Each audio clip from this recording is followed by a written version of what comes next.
My name is Hilda. I'm 60 years old, and what I'm about to tell you today will forever change the way you see your own family. Just 3 days ago, my own son Damien and my daughter-in-law, Melissa, pushed my husband Henry and me off a 90-foot cliff. As I lay there broken and bleeding, I heard my husband's desperate whisper, "Hilda, don't move. Play dead." But that wasn't the worst of it. The worst was when Henry revealed the most terrible truth a mother could ever hear, a secret our children had kept for 25 years. For 4 decades, Henry and I built what we thought was the perfect family. We woke up every morning in our little suburban home where the smell of fresh coffee mingled with the sound of birds singing. I worked as a teacher at the local elementary school, and every afternoon I came home with stories of my young students. Henry had his carpentry shop where he created the most beautiful furniture you've ever seen. His hands, rough yet delicate, could transform a simple piece of wood into a work of art. We had 2 sons, Richard, our firstborn, and Damien, 5 years younger. Richard was the soul of the house, always laughing, always helping his father in the shop, always shielding me from any worries. Damien was different, more reserved, but I loved him with the same intensity. As a mother, you never play favorites, or at least, that's what I thought. On Sundays after church, the whole family would gather around our oak table, which Henry had carved with his own hands. Richard would tell us his plans to study engineering, while Damien would remain silent, just picking at the food on his plate. Life was simple but beautiful. In the evenings, Henry and I would walk the trail around our small town, talking about our dreams, how we'd watch our grandchildren grow, and how we'd grow old together in that very house. I never imagined those walks were training for the one that almost killed me.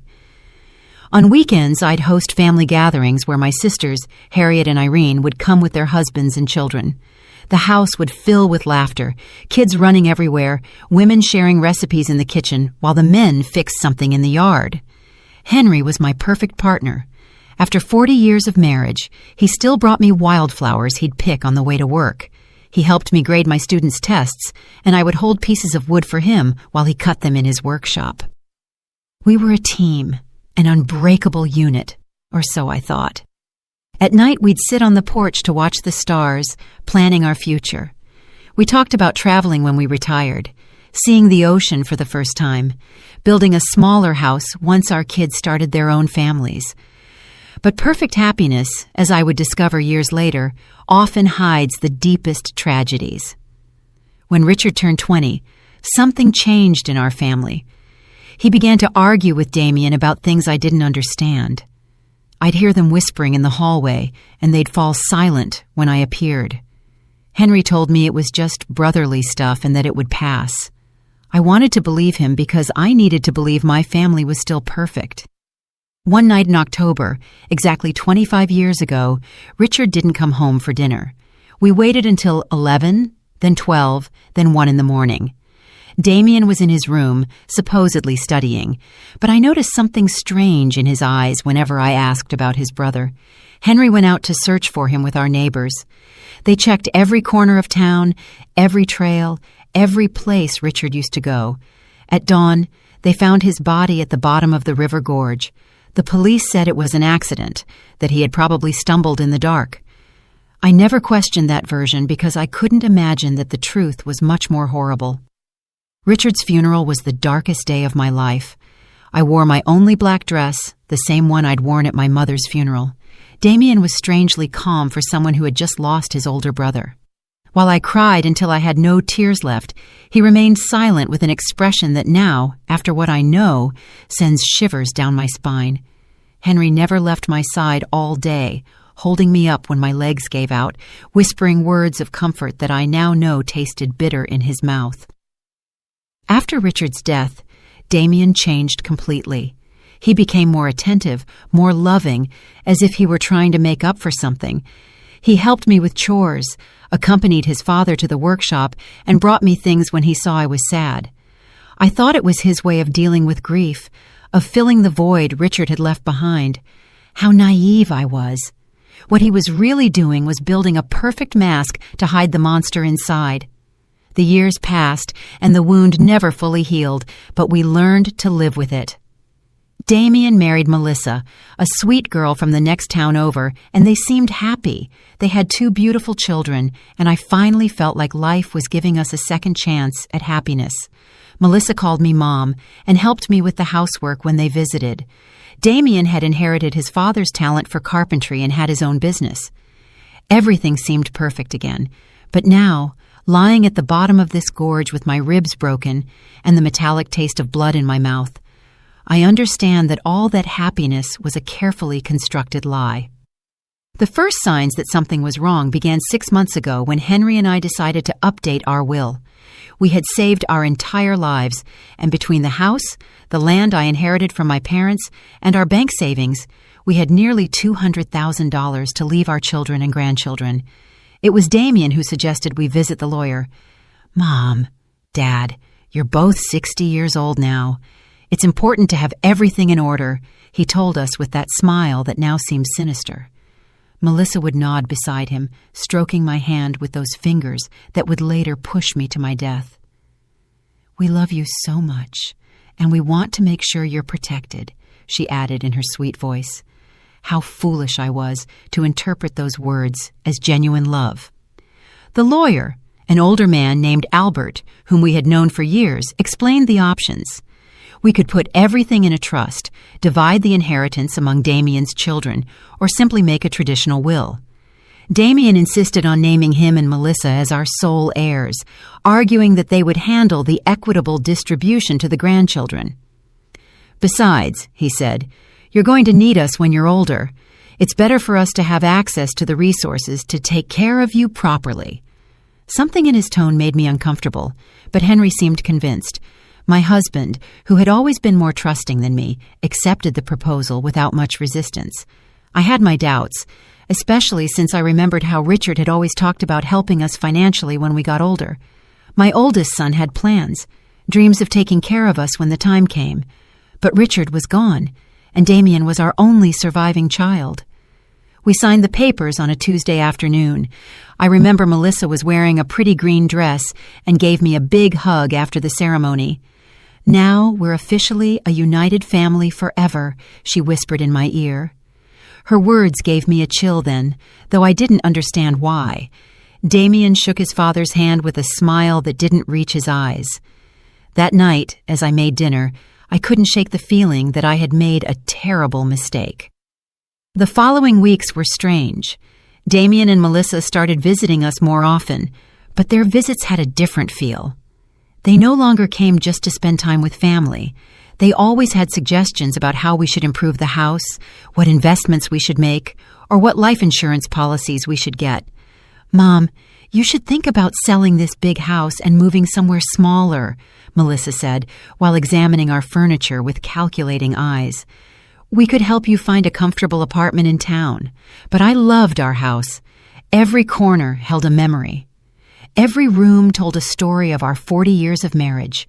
The kitchen where I had prepared thousands of meals for my family, the workshop where Henry created his masterpieces, the yard where our children and grandchildren had played. I couldn't imagine my life anywhere else." When I told them this, I saw a flicker of irritation in Damien's eyes that chilled me to the bone. "Mom, you're being irrational," he said in a tone he had never used with me before. "This house is too big for 2 people your age. If you fall down the stairs or something happens, we won't be able to help you in time." Melissa nodded vigorously, adding, "Besides, the upkeep must cost a fortune. It would be much smarter to sell now while the housing market is high and move to something more appropriate for your age." Henry began to consider their arguments. My husband, who had always been practical, started talking about the logic behind their suggestions. But I couldn't shake the feeling that there was something more behind all this pressure. One night, after another of these tense conversations, I asked Henry if he didn't think it was strange that Damien was suddenly so interested in our financial affairs. "Hilda, he just cares about us," he replied while brushing his teeth. "Maybe we should consider his suggestions. We're not as young as we used to be." But I saw something in my husband's eyes, a shadow of doubt he didn't want to acknowledge. Now I know that Henry already had his suspicions, that he had started to connect the dots that I didn't even know existed. Things escalated when Damien suggested we give him power of attorney over our finances. "It's just for precaution," he explained, while Melissa prepared tea in our kitchen as if she owned the place. "If one of you gets sick or has a health issue, we can manage your affairs without legal complications."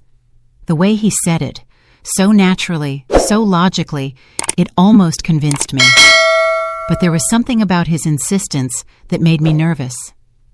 I couldn't sleep that night.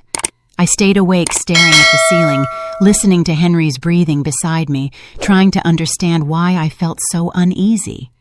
The next day, I decided to call my sister Harriet for advice. Harriet had always been sharper than me, more suspicious of people's intentions. When I told her about Damien's pressure, she was silent for a long moment. "Hilda," she finally said, "doesn't it seem strange to you that Damien is so anxious to control your money? I mean, he has his own business, he's doing well financially. Why would he need so much control over your finances?" Her words hit me like a slap. She was right.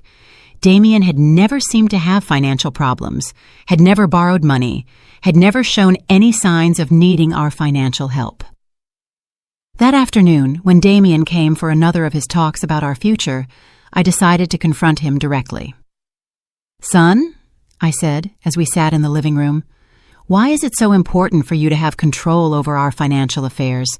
Your father and I are still in our right minds." His reaction was immediate and telling.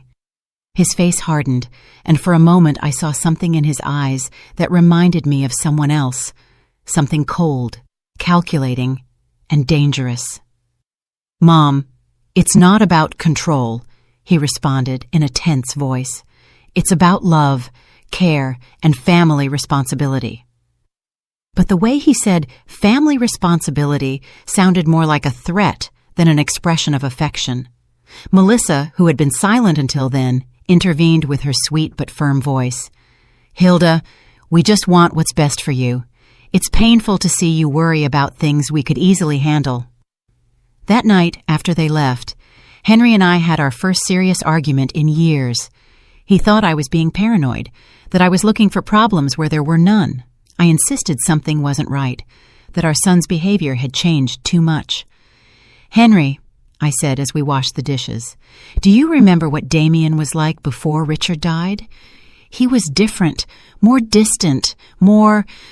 I don't know how to explain it, but there was something about him that scared me." My husband stopped washing the plate in his hands and looked at me intently. In his eyes, I saw something I hadn't seen before. Recognition. "Hilda," he said in a very low voice, "there are things about Richard's death that I never told you." My heart began to pound so hard I thought it would beat out of my chest. Henry's words hit me like a lightning bolt. "What about Richard's death?" I asked with a trembling voice. My husband sat heavily in one of the kitchen chairs, the same table where we had shared thousands of family meals, where Richard used to do his homework, and where Damien had always remained silent. Henry ran his hands over his face as if he were trying to erase the memories that had tormented him for 25 years. "The night Richard died," he began in a broken voice, "Damien wasn't in his room studying like he told us. I saw him leave the house around 8 o'clock.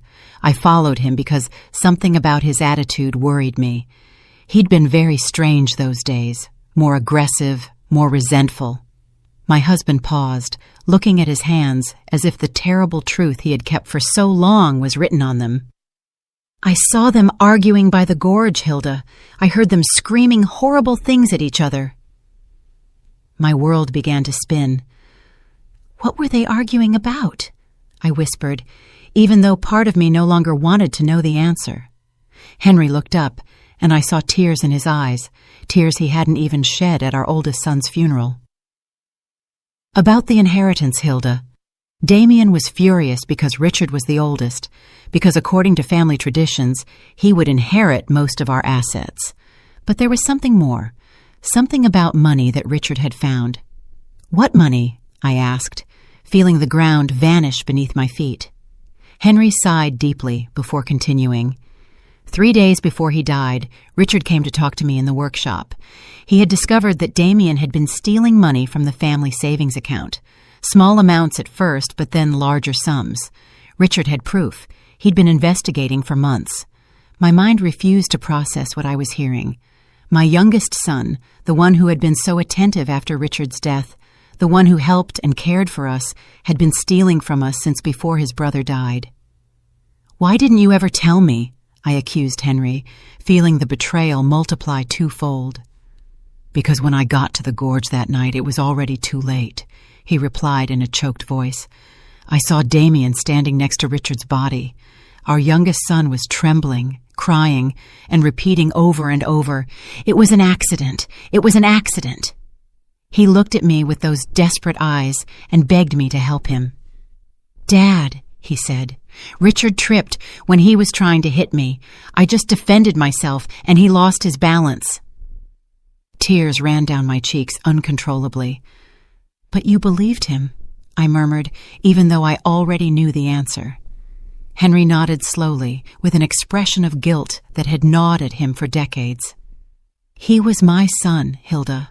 My youngest son was asking for my help, and Richard was already dead. I couldn't bring one back to life by destroying the other. I thought it was really an accident, that Damien had learned his lesson, that he would become a better man after this.'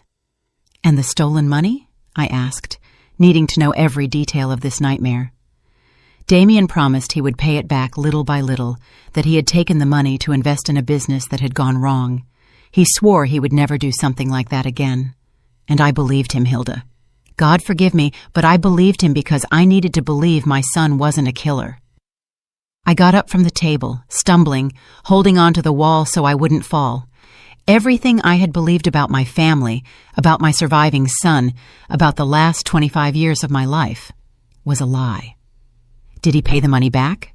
I asked, although I already knew the answer from the look on Henry's face. 'Never,' he replied. 'In fact, he kept stealing. Small amounts that I pretended not to notice, because confronting him would mean admitting I had covered up a murder. I became his accomplice, Hilda. Every time I stayed silent, every time I pretended not to see the bank accounts dwindle, I became more of his accomplice. The horrible reality began to take shape in my mind. That's why he's so interested in controlling our finances now, I murmured. It's not because he cares about us. It's because he wants to finish what he started 25 years ago. Henry nodded gravely. And there's something else, Hilda. Something I just discovered a few weeks ago. What else could there be? I asked, feeling like my heart couldn't take any more revelations. Henry went to his desk and pulled out some papers he had been hiding under other documents. I've been discreetly investigating Damien's finances. His carpentry business isn't doing as well as he wants us to believe.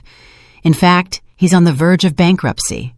He owes more than $100,000 to several banks and suppliers. The papers trembled in my hands as I read the numbers. Damien wasn't the successful man he pretended to be. He was a desperate failure who had been living on lies and stolen money for decades. Does Melissa know all this? I asked, remembering her sweet smile and loving hugs. I'm sure she does, Henry replied. I've noticed how she directs the conversations when they talk about our money, how she asks specific questions about our savings, the value of the house, our life insurance policies. They aren't innocent questions, Hilda. They are questions from someone calculating exactly how much our death is worth. That sentence chilled me to the bone. Our death, I repeated in a whisper. It was the first time I had considered that Damien might want to cause us physical harm. Until that moment, I thought he just wanted to rob or cheat us. But if he had killed his own brother for money, what would stop him from killing his parents for the same reason?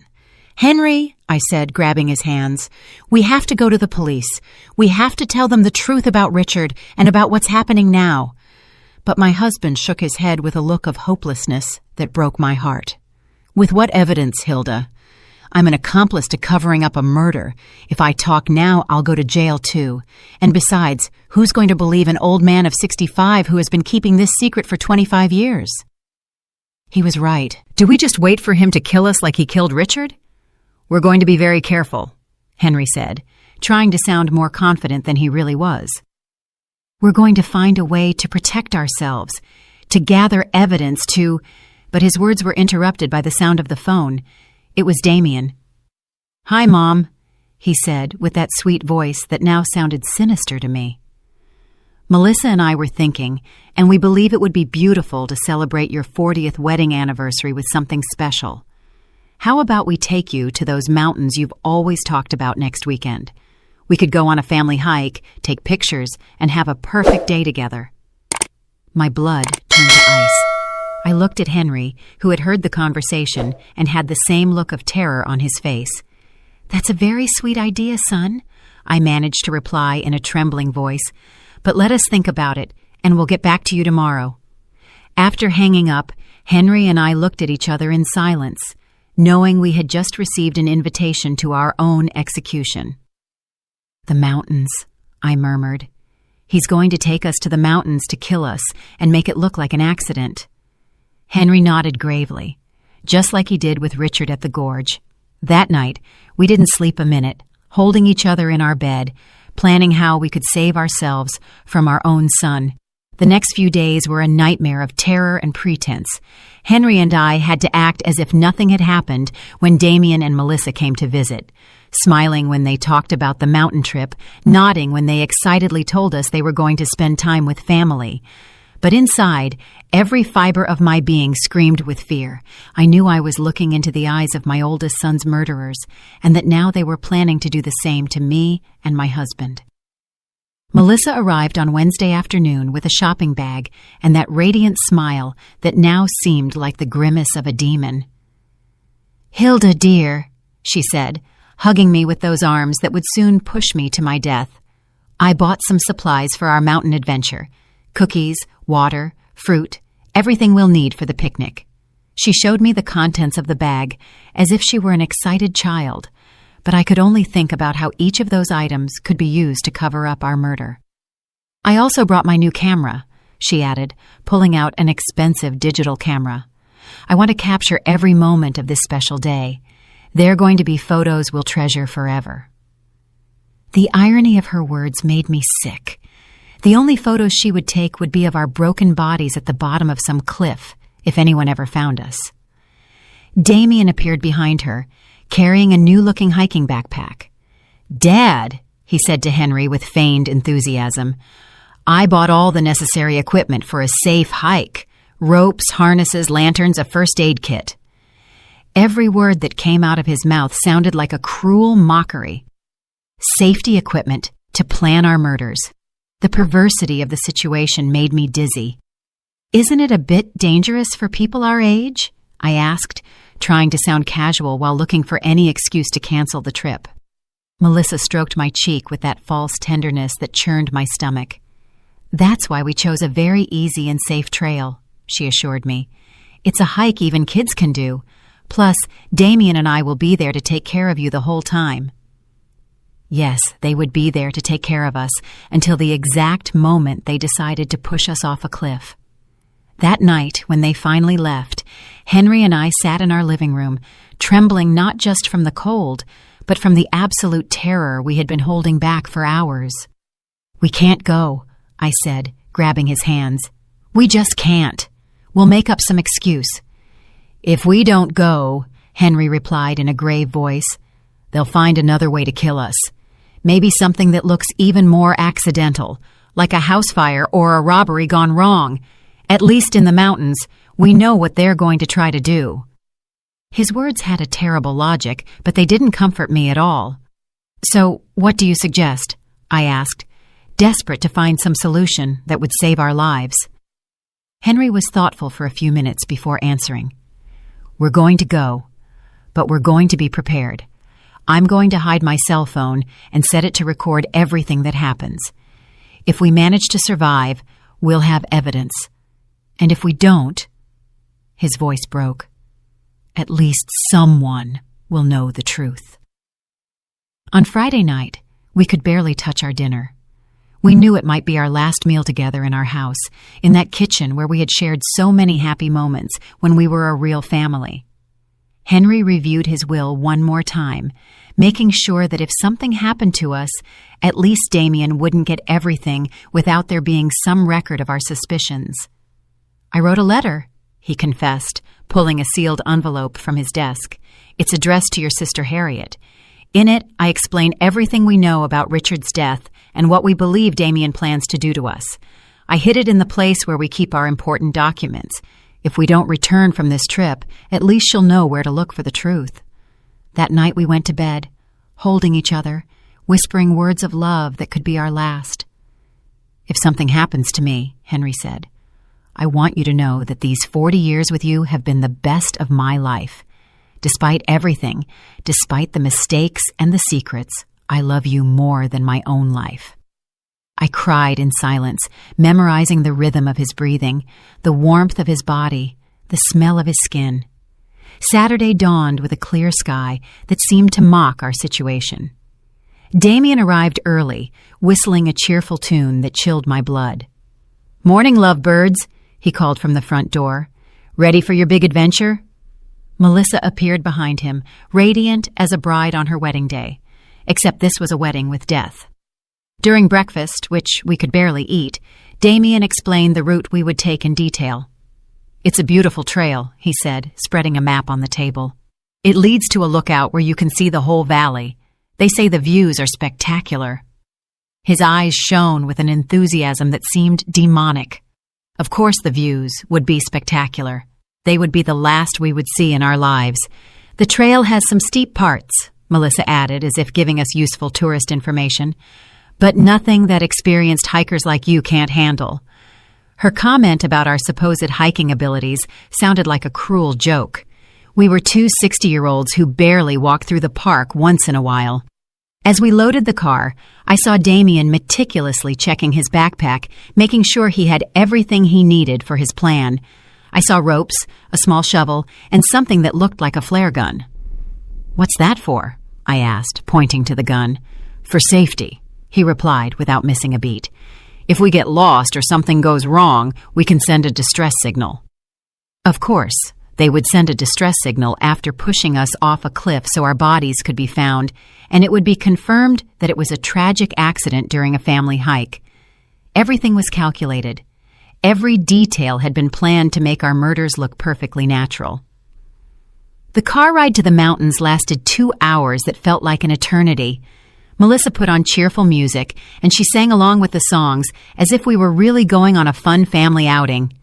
Damien drove carefully, obeying all the speed limits, stopping at every stop sign. He didn't want to risk an accident that would ruin his perfect plans. During the trip, Henry discreetly took my hand and activated the recording on his phone. Everything that happened from that moment on would be recorded. If we managed to survive, we would have proof. If not, at least the truth wouldn't die with us. When we finally arrived at the trailhead, my heart was pounding so hard I thought it would beat out of my chest. The place was beautiful, with tall trees and the sound of a nearby river, but for me, it had become the setting for my own execution. Damien and Melissa took their backpacks out of the car, smiling and joking as if it were the happiest day of their lives. "Ready for the adventure?" Damien asked. And for the first time in 25 years, I saw the same cold glint in his eyes that he'd had the night he killed his brother. The trail started out relatively easy, winding between lush trees and moss-covered rocks. Melissa walked ahead of us, constantly taking pictures and commenting on the beauty of the landscape. "Look at those wildflowers!" she exclaimed, pointing toward bushes full of yellow blossoms. "And that beautiful bird!" Her performance was perfect, that of a loving daughter-in-law enjoying a special day with her in-laws. Damien walked behind us, supposedly to make sure we didn't fall behind, but I could feel his eyes on our backs like daggers. Every time I turned to look at him, he smiled with that grin he had perfected over 25 years of lies. "How are you doing, Mom and Dad?" he would ask with fake concern. "Need to stop and rest?" After an hour of hiking, we began to climb a steeper part of the trail. My legs already felt heavy, and Henry was breathing with difficulty. We weren't used to this kind of exercise, and our murderous children knew it perfectly. They had chosen a route that would physically exhaust us, making us vulnerable for when the time came to execute their plan. "We're almost at the lookout," Melissa announced. Although according to the map I had seen at home, we still had at least another hour of hiking. Her lie confirmed that they had no intention of reaching the real lookout. The place where they planned to kill us must be much closer. During the hike, I tried to memorize every detail of the trail, every tree, every rock that could serve as a reference if I managed to survive, and needed to explain to the police exactly where everything had happened. Henry was doing the same, and we occasionally exchanged glances loaded with terror and determination. We knew we were walking toward our deaths, but we also knew it was our only chance to get evidence against our murderers. "Oh, look at that!" Melissa suddenly shouted, pointing to a rock formation that loomed to our right. "That cliff has an incredible view. Why don't we climb up there to take some special photos?" My blood ran cold. There it was, the place they had chosen for our murder. The cliff rose about 90 feet above the main trail, accessible by a secondary path that seemed much more dangerous than the one we had been following. The rocks were loose. There were fewer trees to grab onto in case we stumbled. And from the top, you could see a precipice that fell into a deep gorge full of jagged rocks. "I don't know if that's a good idea," I said, trying to sound casual. "That trail looks pretty dangerous for people our age." But Damien had already started walking toward the turnoff, carrying his backpack full of safety equipment that I knew he wouldn't use to save us. "Come on, Mom," he said with that voice he used when he was a kid and wanted to convince me of something. "It'll only take a few minutes. Besides, Melissa's right. The photos from up there are going to be spectacular." The way he said spectacular made me tremble. They would be spectacular for whoever saw them afterward, as evidence of our accident. Henry squeezed my hand discreetly, reminding me that his phone was recording everything.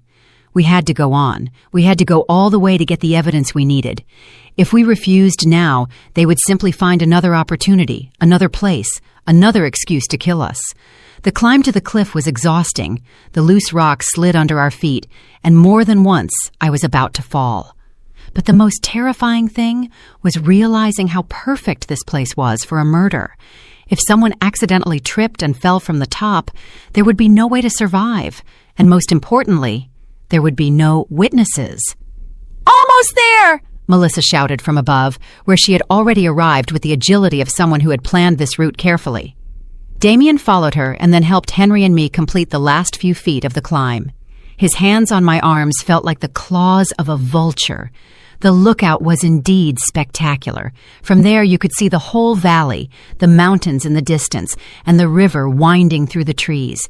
In any other circumstance, it would have been a beautiful moment to share with family. But knowing what I knew, the place seemed like the perfect setting for a nightmare. "Come over here for the photos," Melissa shouted, positioning herself near the edge of the cliff. "I want the valley to be in the background." Henry and I approached slowly, each step bringing us closer to our final destination. I could see Damien strategically positioning himself behind us, calculating angles, measuring distances. "Perfect!" Melissa exclaimed, raising her camera. "Now hug each other and smile." Henry and I hugged, probably for the last time, while she took picture after picture. Every flash of the camera seemed like a lightning bolt, announcing the storm that was about to come. "Take one more," Damien suggested, moving closer to us. "But this time, stand back a little so the landscape looks better." One step back meant being exactly on the edge of the precipice. Henry and I exchanged a look. The time had come. We moved back as we were told, feeling the solid ground disappear under our feet and only the emptiness of the abyss remaining behind us. Melissa raised the camera one more time, but this time I saw something different in her eyes. There was no longer any need to pretend. The mask had fallen. "Smile," she said in a voice that was no longer sweet at all. "This is going to be your last photo." At that moment, Damien lunged toward us with his arms outstretched. The plan was simple. push us backwards so we would fall into the void, take some photos of the accident, and then go down to discover our broken bodies. But Henry had been preparing for this moment. In the last second, he managed to grab Damien's wrist and pull him forward. "If we're going to die, you're coming with us," he shouted with a fury I had never seen in him before. For a moment, all four of us were teetering on the edge of the cliff, holding on to each other in a macabre dance between life and death. Melissa screamed and tried to help Damien, but the weight of all of us was too much. I felt the ground give way under my feet, felt gravity begin to win the battle. And then the four of us fell together, locked in a deadly embrace, screaming as the air whistled around us and the rocky ground approached at breakneck speed. In those seconds that lasted an eternity, I thought of Richard, of how he must have felt when Damien pushed him into the gorge 25 years ago. The impact was brutal. I heard the horrible sound of bones cracking, the sound of my own body shattering against the rocks. The pain was indescribable, but even more terrible was the taste of blood in my mouth and the certainty that this time Damien had won. This time there would be no witnesses to tell the truth. But then I heard Henry's voice, weak but clear. "Hilda, don't move. Play dead." And I realized something incredible. I was still alive. The pain was so intense, I thought I would go crazy. Every fiber of my body screamed in agony. I felt blood running down my face and something wet and sticky soaking my clothes. But Henry's voice echoed in my ears like a divine command. "Play dead." With a willpower I didn't know I possessed, I remained completely still, controlling even my breathing so it would be imperceptible. A few feet away, I could hear the moans of pain from Damien and Melissa. They had also survived the fall, but from their groans, they seemed to be in worse condition than we were. "Melissa," I heard my son's broken voice. "Are you okay?" His concern for his wife made my stomach churn. This man, who had murdered his own brother and had tried to kill us, was still capable of feeling love for someone. "I think I broke my leg," Melissa moaned. "It hurts so much, Damien. And what about the old people?" The disrespectful way she referred to us confirmed what I already knew. We had never been family to her. We were just obstacles on her way to our money. I heard movement, as if Damien were crawling toward us. My heart was beating so fast I was afraid he would hear it. "They're dead," he announced after a few minutes that felt like hours. "Both of them have their eyes open, but they're not breathing." His lie filled me with a strange hope. If he believed we were dead, maybe we would have a chance. "Perfect," Melissa whispered with a satisfaction that chilled my blood. "It worked just like we planned." "Well, except for the part where we fell, too." I heard her bitter laugh. "At least we won't have to pretend we love them anymore." For the next few minutes that felt like an eternity, Damien and Melissa discussed their situation. Both were injured, but they could move. The plan now was to crawl until they found a place from which they could call for help and then tell the story of how they had miraculously survived a tragic accident that had killed their poor grandparents. "Remember the story," Damien said to Melissa. "We were taking pictures when a rock came loose under Dad's feet. He tripped, and trying to grab on, he pulled Mom with him. We tried to help, but we fell too. It's important that our stories match." "I know," Melissa replied. "We've practiced this 100 times. We're the traumatized survivors of a family tragedy. Poor us. We lost our dear in-laws in a horrible accident." Her performance was so convincing that if I hadn't lived the truth, I would have believed every word. Gradually, their voices faded as they crawled toward what they hoped would be their salvation. When silence finally fell, Henry whispered my name so low I could barely hear it. "Hilda, are you okay?" I answered in the same whisper, confirming that I was alive but terribly injured. "My left leg is broken," he told me in a voice choked with pain, "and I think I have a few fractured ribs. What about you?" I did a mental inventory of my body. I felt a stabbing pain in my right arm. My head throbbed as if someone were hitting it with a hammer, and there was definitely something wrong with my shoulder. But I was alive, and that was more than I had hoped for. "We're bad, but we're alive," I whispered. It works, but there's no signal down here. That was the most terrifying part of our situation. We were alive but trapped at the bottom of a gorge, injured, and with no way to communicate with the outside world. If no one came to look for us, we would die here slowly from thirst, hunger, or our wounds. "Henry," I whispered, "before it's too late, I need you to tell me everything. Everything that really happened the night Richard died." My husband sighed deeply, as if he had been waiting for this moment for 25 years. "That night," he began in a trembling voice, "Richard came to find me in the workshop. He was furious. He had papers in his hands, bank statements. He showed me evidence that Damien had been stealing money from our accounts for months. Small amounts at first, then larger sums. Richard had been investigating because he had noticed discrepancies in our savings." The physical pain mingled with the emotional pain as I listened to the truth that had been hidden for decades. "Richard wanted to confront Damien that same night," Henry continued. "I tried to calm him down, to convince him to wait until the next day, but he was determined. He said he couldn't sleep knowing his younger brother was stealing from us." "And you followed him?" I asked, even though I already knew the answer. "I followed him because I was afraid of what might happen. I knew Richard's temper when he got angry, and I also knew... Well, I had noticed something strange about Damien lately, a coldness that sent shivers down my spine." "When I got to the gorge," Henry continued, "I found them screaming at each other. Richard had the papers in his hand, waving them in Damien's face. 'You're a thief!' he was yelling. 'You're stealing from our own parents!' Damien denied everything. He said Richard was crazy, that he was making things up." My heart raced as I imagined the scene. My two sons facing off in the dark, one accusing the other of betrayal. "What happened next?" Henry paused for a long time before continuing.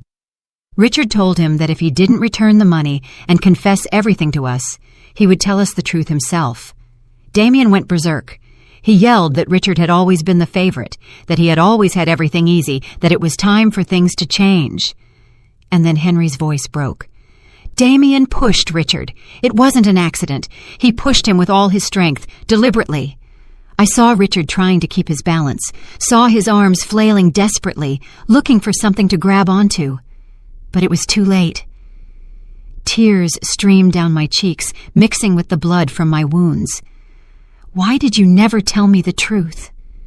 Henry sighed deeply. "Because when I got to where Damien was, he was crying, trembling, telling me over and over that it had been an accident, that he hadn't meant to do it. He begged me not to tell you anything, that he couldn't lose you, too." "But you knew it was a lie," I murmured from the bottom of my heart. "Yes, but he was my son, Hilda, my only surviving son. How could I turn him over to the police? How could I destroy what was left of our family?" His justification hurt as much as my physical injuries. "And the stolen money?" I continued. "Damien promised me he would return it little by little. He swore it had been a bad decision, that he had been desperate, that it would never happen again. But he never returned a single penny. In fact, he kept stealing, and I kept quiet because every day that passed made me more of an accomplice to his crime." Just then, we heard voices in the distance. Damien and Melissa had managed to find help. Soon rescue teams would be here, and our murderous children would play the role of their lives, the traumatized survivors of a family tragedy. The voices got closer and closer, accompanied by the sound of helicopters flying over the area. The rescue team had arrived, and with them came the most crucial moment of our lives. Henry and I had to make a decision in a matter of minutes.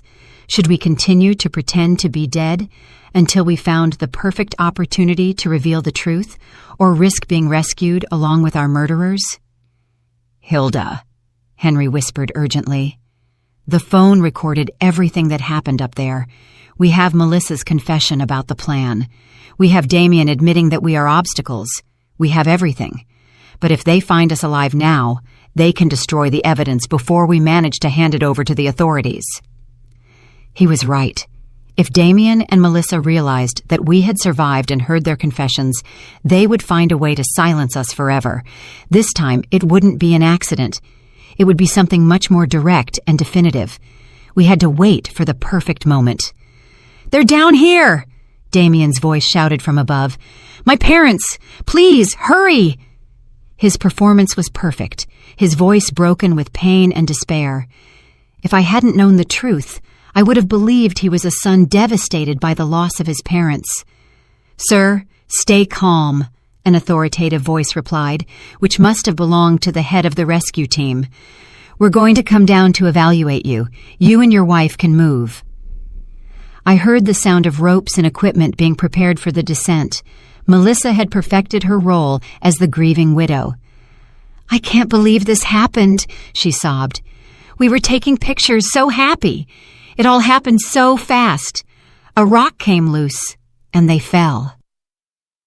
Every word was a stab in my heart because I knew she would repeat those same words to the police, to the media, to anyone who wanted to hear her version of events. The rescuers began to descend. I could hear their voices getting closer, the sound of their boots against the rock, the clinking of their equipment. Henry discreetly squeezed my hand, reminding me that we had to keep up the act no matter what happened. "They're here!" one of the rescuers shouted upon finding us.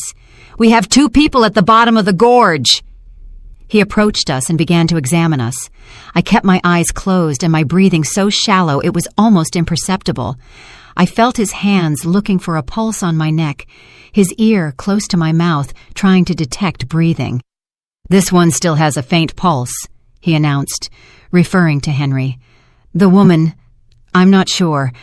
I need the medical team down here immediately." My heart raced. The plan was working. They would believe that Henry was on the verge of death but still alive, while I would be close enough to death to not be an immediate threat. For the next few minutes, which felt like hours, the paramedics worked on us. I felt them put an oxygen mask on me, check my wounds, and secure me to a stretcher. The whole time I had to fight against every instinct in my body that screamed at me to open my eyes, to ask for help, to stop pretending. "The man is stable but critical," I heard one of the paramedics report over the radio. "The woman is in very serious condition. Pulse is almost imperceptible. We need to transport them to the hospital immediately." Perfect. They would take us to the hospital where we would have the opportunity to talk to the authorities without Damien and Melissa being able to silence us. During the ascent on the stretchers, I could hear Melissa's feigned sobs and the words of comfort that the rescuers offered her and Damien. "You were so brave to survive this," someone said to her. "It's a miracle that you're relatively okay." If only they knew that the real miracle was that Henry and I were alive to tell the truth. In the medical helicopter, as we flew toward the hospital, I could feel Henry's presence on the stretcher next to mine. The paramedics were focused on keeping him stable, and from their conversations, I understood that he was in critical condition. His injuries were more serious than mine, and for a terrible moment, I feared he might die before we had the chance to reveal the truth. "Ma'am," I heard one of the paramedics say to me, "if you can hear me, hold on. We'll be at the hospital in a few minutes." His voice was gentle, full of a genuine compassion that contrasted dramatically with the falsehood I had been hearing from my own family. When we arrived at the hospital, the chaos was immediate.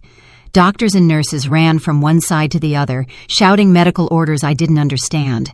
I was taken directly to an emergency room where they began to work on my injuries. I had to keep pretending to be unconscious, but I also had to find a way to communicate with someone I could trust. "Doctor," I heard a nurse say, "her vital signs are strange. Her pulse is stronger than we would expect for someone in her supposed condition." My heart skipped a beat. They had discovered me. I was such a bad actress that my own body was betraying me. The doctor murmured. "It happens sometimes in cases of extreme trauma. The body has mysterious ways of clinging to life. Let's keep a close..." "The lady, well, the next few hours will be crucial. We've done everything we can." Melissa made a sound that was supposedly a sob of pain, but to me sounded like a sigh of relief. "Can we see them?" Damien asked. "Just for a few minutes. We need to say goodbye, just in case." The doctor agreed, and soon I heard footsteps approaching my bed. It was the most dangerous moment of all. I had to convince my murderous son that I was really dying. I felt Damien's presence next to my bed. His hand touched mine, and it was all I could do not to pull my hand away immediately. "Mom," he whispered, "if you can hear me, I want you to know that I love you. I'm so sorry this happened." His words were poisoned honey, sweet on the surface, but deadly in their essence. Melissa approached from the other side. "Hilda, dear," she murmured, "you've been like a mother to me. We'll never forget you." Liar. The only reason they wouldn't forget me was because they would have to live with the knowledge that they had murdered me. But then Damien leaned closer to my ear and whispered something that chilled my blood. "I hope you've learned your lesson, Mom. You should never have asked so many questions about our finances. Some truths are better left buried, just like Richard." At that moment, I knew our plan had worked. Damien had just confessed, and even though I had no way to record it, there was a nurse in the room who had heard every word. Damien's whisper echoed in my ears like a direct confession of his guilt. He had mentioned Richard.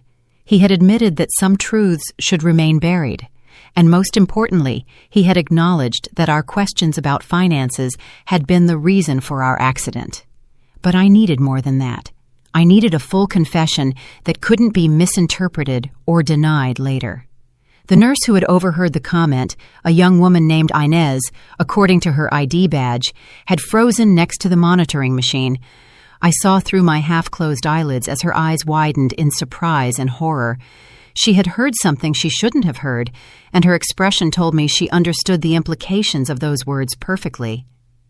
"What did you say about Richard?" Melissa whispered, obviously surprised by the mention of the dead brother. Damien tensed, realizing he had said too much. "Nothing," he muttered. "I just meant, well, Mom always wondered what really happened that night. I guess it doesn't matter anymore, but it did matter." And Melissa was smart enough to realize that her husband had made a mistake. "Damien," she said in a tense voice, "let's go.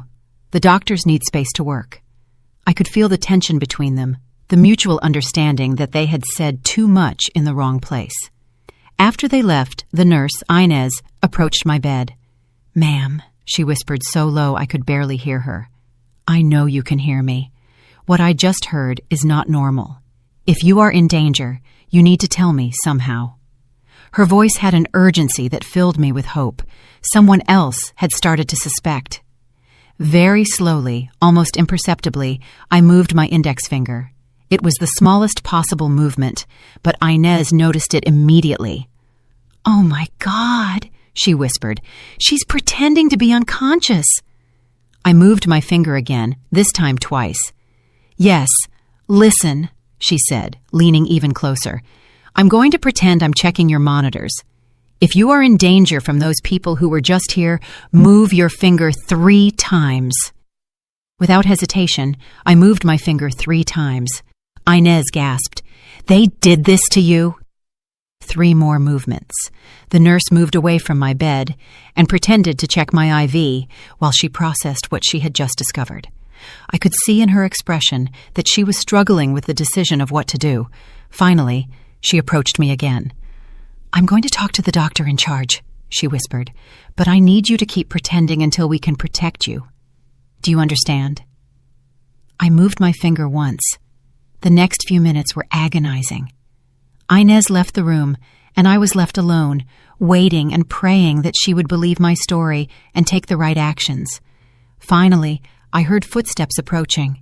It was Inez, accompanied by an older man who must have been the chief doctor and, surprisingly, 2 police officers. "Ma'am," the doctor said in a low voice, "Nurse Inez told me about your situation. If you can hear me, we need you to know that you are safe now. The officers are here to protect you." A wave of relief so intense almost broke my act. "Can you open your eyes?" one of the officers asked. Slowly, very slowly, I opened my eyes. The hospital light blinded me for a moment, but I gradually managed to focus on the worried faces surrounding me. "Thank God," Inez murmured. "I thought I was going crazy." "Ma'am," said the police officer, a middle-aged man with a serious expression, I'm Detective Johnson. We understand you may be in a very dangerous situation. Can you tell us what really happened on that mountain?" My voice came out as a raspy whisper after hours of pretending to be unconscious. My son and his wife pushed us. The next few hours were a whirlwind of statements, recordings, and revelations.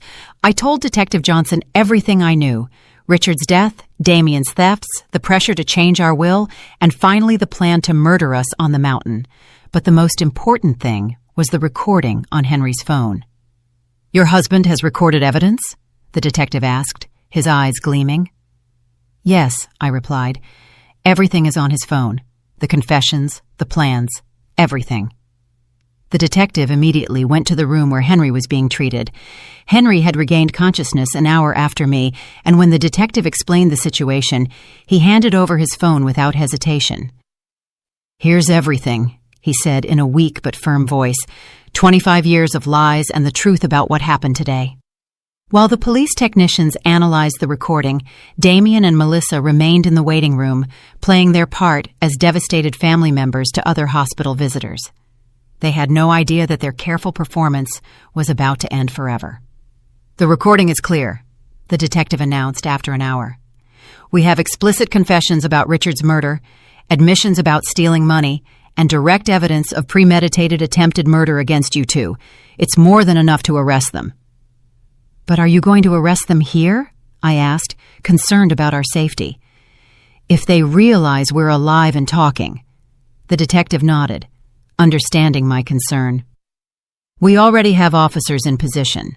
As soon as we have the arrest warrant signed, we'll take them in. In the meantime, you are both under police protection." The irony of the situation was not lost on me. Damien and Melissa were down there, probably talking to other patients' relatives, receiving condolences for our deaths, planning how to handle our funeral and inheritance. They had no idea that upstairs in the hospital rooms, we were tearing down their carefully constructed world of lies. "Is there anything else?" the detective said, pulling out a folder of papers. "After hearing your story, we investigated your son's finances. Not only is he bankrupt, as you suspected, but he also owes money to some very dangerous people, unofficial lenders who don't take excuses." My blood ran cold. "You mean that we weren't just inconvenient to him?" He confirmed it, the detective said. "You were his only salvation. With your inheritance, he could pay off his debts and start over.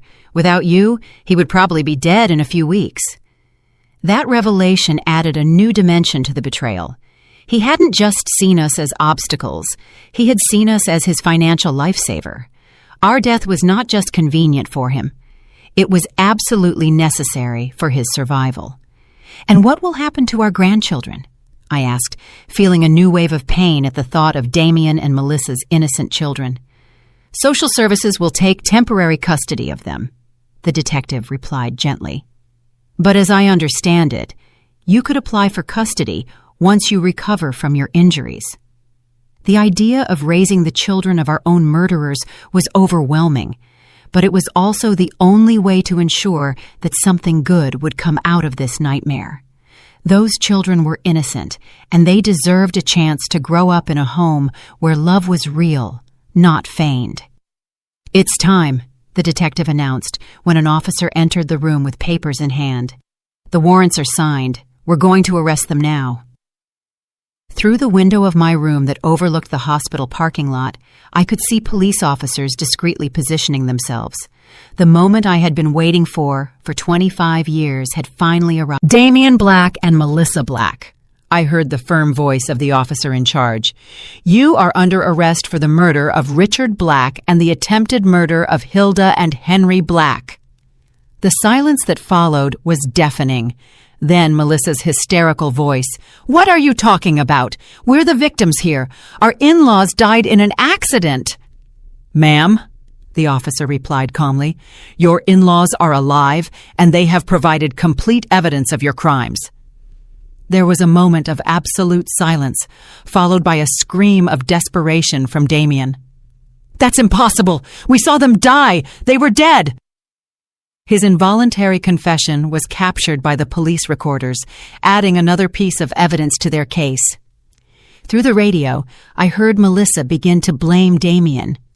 "It was all his idea. I didn't want to do any of this. He forced me."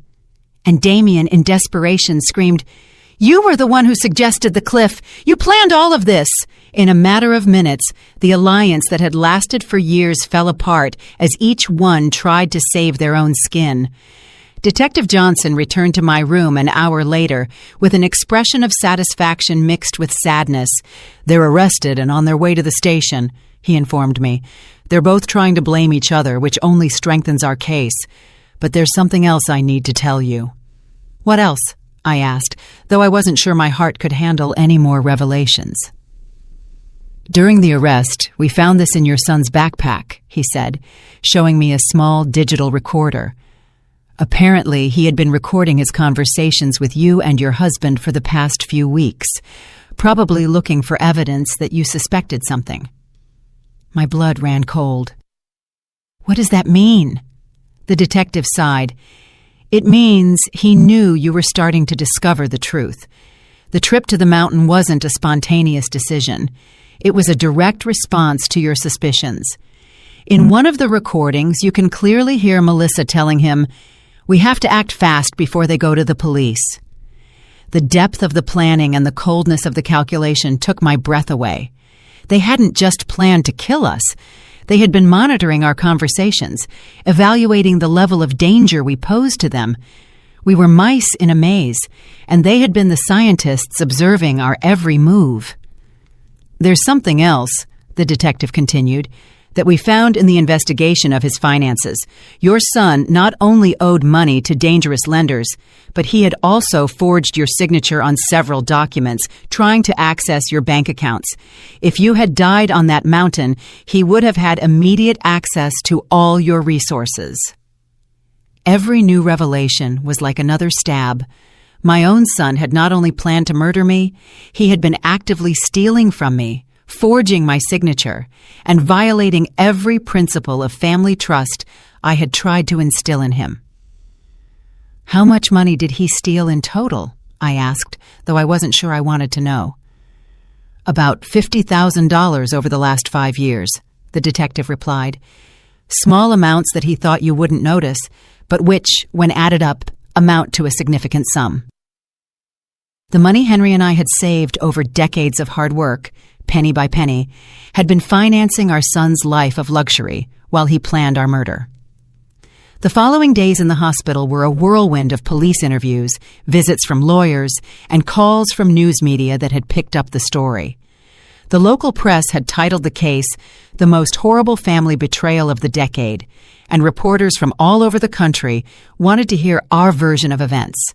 My sister Harriet arrived from the neighboring town, crying and hugging me as if she hadn't seen me in decades. "Hilda," she said over and over, "I always knew there was something strange about Damien after Richard's death, but I never imagined he was capable of this." Her words comforted me because they confirmed that my maternal instincts hadn't been completely blind. "And the kids?" I asked about my grandchildren, who were now in the temporary custody of social services. "I saw them yesterday," Harriet replied sadly. "They're confused, asking why their parents can't come home. They're too young to understand what really happened." The lawyer we had hired, the same Albert who had prepared our will, came to see us with news about the legal process. "The case is solid," he assured us, "with the recordings, the confessions during the arrest, and all the financial evidence. It's almost impossible for them to escape significant convictions." But then he added something that chilled me to the bone. "However, they are trying to negotiate a lesser guilty plea by claiming it was a crime of passion, not premeditated." "A crime of passion?" I exclaimed indignantly. "They planned this for weeks, bought special equipment, and chose the perfect place." Albert nodded gravely. "I know, and we have evidence of premeditation, but their lawyers are going to argue that it was a desperate decision made under extreme financial pressure." The idea that they could receive reduced sentences for their crimes filled me with fury. They had murdered Richard. They had tried to murder us. They had stolen our money for years. and now they wanted to present themselves as victims of circumstances.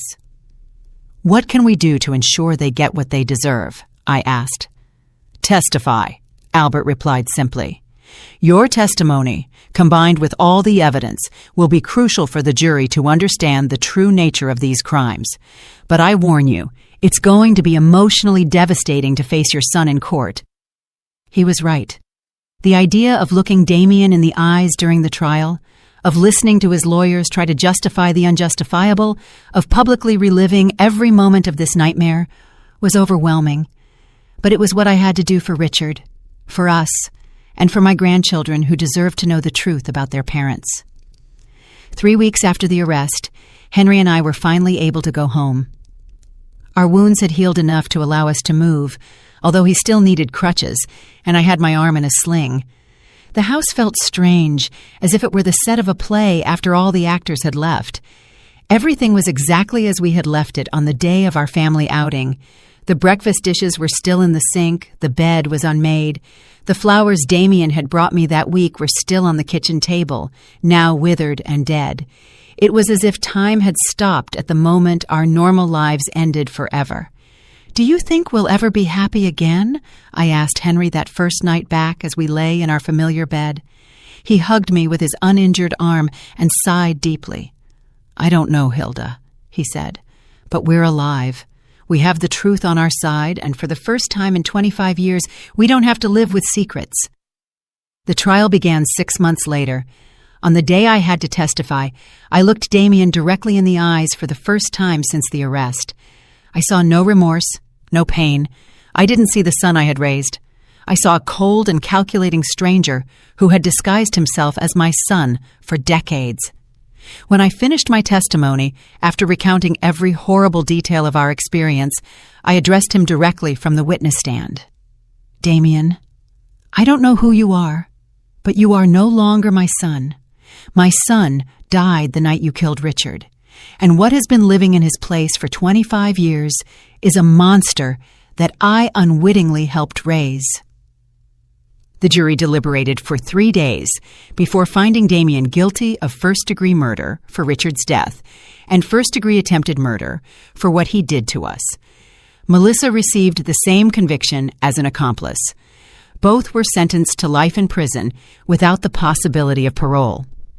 Now, 1 year later, Henry and I have begun the process of formally adopting our grandchildren.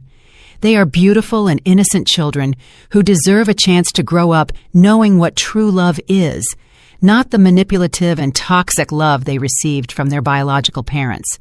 Every night when I tuck them in, I tell them about their Uncle Richard, the brother they never knew. I tell them about his kindness, his honesty, his dream of being an